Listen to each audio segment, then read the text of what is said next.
Mga kabikir, pinagong bread ang lutuin ko ngayon sa kaldero. Nakaluto na ko nito mga kabikir sa oven.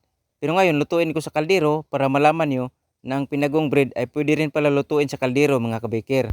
Simpleng recipe lang ito pero masarap at madaling gawin lang. Panoorin yung video. Ito yung mga ingredients. Dalawang klaseng harina ang gamit natin. 1 and 1/4 cup bread flour, 3/4 cup third class flour, 1/4 cup sugar, 1/2 teaspoon salt, 1 teaspoon yeast, 1 tablespoon skim milk, kunting yellow food coloring, isang pirasong itlog pero magtira tayo ng kunti mga kabikir para ipahid natin mamaya bago isalang. 1/3 cup water, swallowin lang natin. Pagka nagdikit-dikit na, ilagay natin ang ating 1/8 cup shortening. Pwede rin margarin mga kabikir kung wala kayong shortening.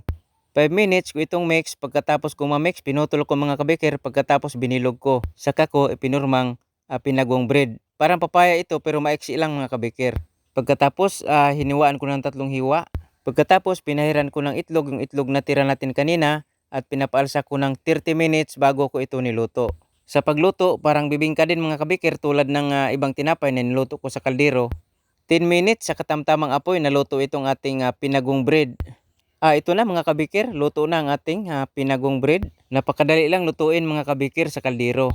Sa mga walang oven, pwede kayong magluto ng tinapay sa kaldero mga kabikir. Ito na ang finished product ng ating pinagong bread. Mga kabikir, pwede nyo itong subukan sa mga bahay ninyo. Lutuin lang sa kaldero, napakadaling gawin lang. Panoorin lang ang video. Tapos maglagay lang ako ng recipe sa comment section or sa title. Para kung gusto nyong gumawa, kopyahin nyo lang ang recipe na isulat ko sa comment section at sa title mga kabikir. Mga kabikir, sana nagustuhan niyo ang recipe na isinare ko sa inyo ngayon. Itong simpleng pinagong bread. At abangan niyo pa mga kabikir ang iba ko pa mga recipe. Mga simpleng recipe na pwede nating magamit sa negosyo. Pwede rin nating magamit sa pangmerienda mga kabikir. Mga tinapay na pwede nating lutuin sa kaldero, sa kawali at sa oven. Lahat ng tinapay na niluto ko sa oven mga kabikir, lutuin ko dito sa kaldero. Dahil alam ko na maraming mga nanonood sa atin, mga kabikers natin na walang oven, na gusto ding matuto, gusto ding gumawa ng ating mga ginawang tinapay.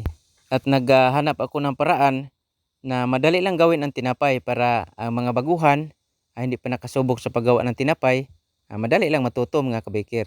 Mga kabikir, maraming salamat sa lagi niyong panonood, sa pag-share sa aking mga video, mga followers, mga viewers, at sa lahat ng nakapanood sa mga video ko. Maraming salamat sa inyong lahat mga kabikir, at God bless sa ating lahat.